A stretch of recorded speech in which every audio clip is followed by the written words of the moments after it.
531,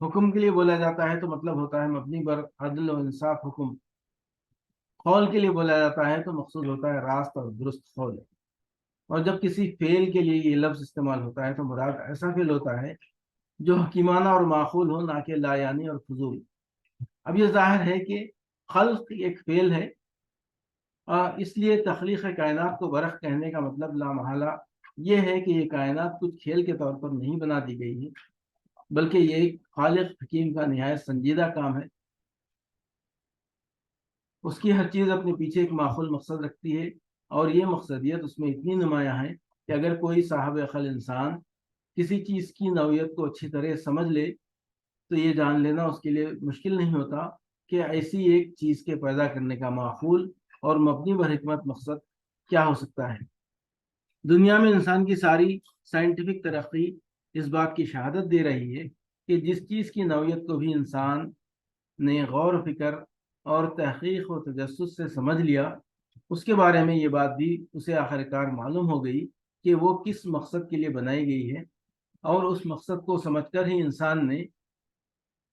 وہ بے شمار چیزیں ایجاد کر لیں جو آج انسانی تمدن میں استعمال ہو رہی ہیں. یہ بات ہرگز ممکن نہ ہوتی اگر یہ کائنات کسی کھلندرے کا کھلونا ہوتی جس میں کوئی حکمت اور مقصدیت کار فرما نہ ہوتی. دوسری بات یہ فرمائی گئی کہ اس کائنات میں اللہ تعالیٰ نے انسان کو بہترین صورت پر پیدا کیا ہے. صورت سے مراد محض انسان کا چہرہ نہیں ہے، بلکہ اس سے مراد اس کی پوری جسمانی ساخت ہے، اور وہ قوتیں اور صلاحیتیں بھی اس کے مفہوم میں شامل ہیں جو اس دنیا میں کام کرنے کے لیے آدمی کو عطا کی گئی ہیں. ان دونوں حیثیتوں سے انسان کو زمین کی مخلوقات میں سب سے بہتر بنایا ہے، اور اسی بنا پر وہ اس قابل ہوا ہے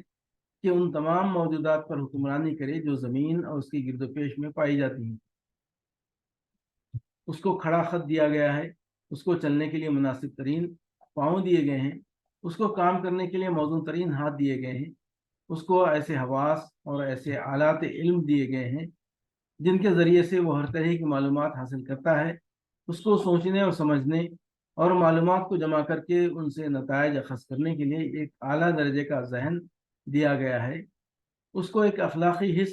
اور قوت تمیز دی گئی ہے جس کی بنا پر وہ بھلائی اور برائی اور صحیح اور غلط میں فرق کرتا ہے. اس کو ایک قوت فیصلہ دی گئی ہے جس سے کام لے کر وہ اپنی راہ عمل کا خود انتخاب کرتا ہے، اور یہ طے کرتا ہے کہ اپنی کوششوں کو کس راستے پر لگائے اور کس پر نہ لگائے.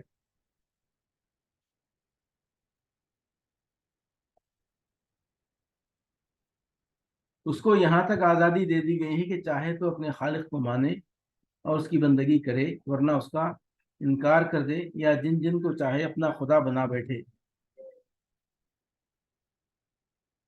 یا جسے خدا مانتا ہو اس کے خلاف بھی بغاوت کرنا چاہے تو کر گزرے. ان ساری قوتوں اور ان سارے اختیارات کے ساتھ اسے خدا نے اپنی پیدا کردہ بے شمار مخلوقات پر تصرف کرنے کا اختیار دیا ہے، اور وہ عملاً اس اقتدار کو استعمال کر رہا ہے. ان دو باتوں سے جو اوپر بیان کی گئی ہیں بالکل ایک منطقی نتیجے کے طور پر وہ تیسری بات خود بخود نکلتی ہے جو آیت کے تیسرے فقرے میں ارشاد ہوئی ہے کہ اسی کی طرف آخر کار تمہیں پلٹنا ہے. ظاہر بات ہے کہ جب ایسے ایک حکیمانہ اور بامقصد نظام کائنات میں ایسی ایک با اختیار مخلوق پیدا کی گئی ہے تو حکمت کا تقاضا ہرگز یہ نہیں ہے کہ اسے یہاں شتر بے مہار کی طرح غیر ذمہ دار بنا کر چھوڑ دیا جائے،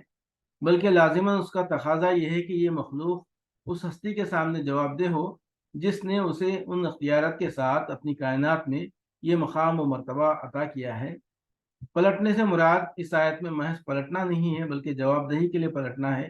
اور بات کی آیات میں صراحت کر دی گئی ہے کہ یہ واپسی اس زندگی میں نہیں بلکہ مرنے کے بعد دوسری زندگی میں ہوگی،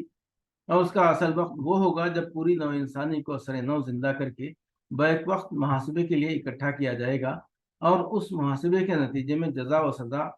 اس بنیاد پر ہوگی کہ آدمی نے خدا کے دیے ہوئے اختیارات کو صحیح طریقے سے استعمال کیا یا غلط طریقے سے.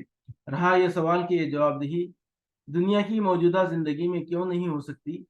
اور اس کا صحیح وقت مرنے کے بعد دوسری زندگی ہی کیوں ہے،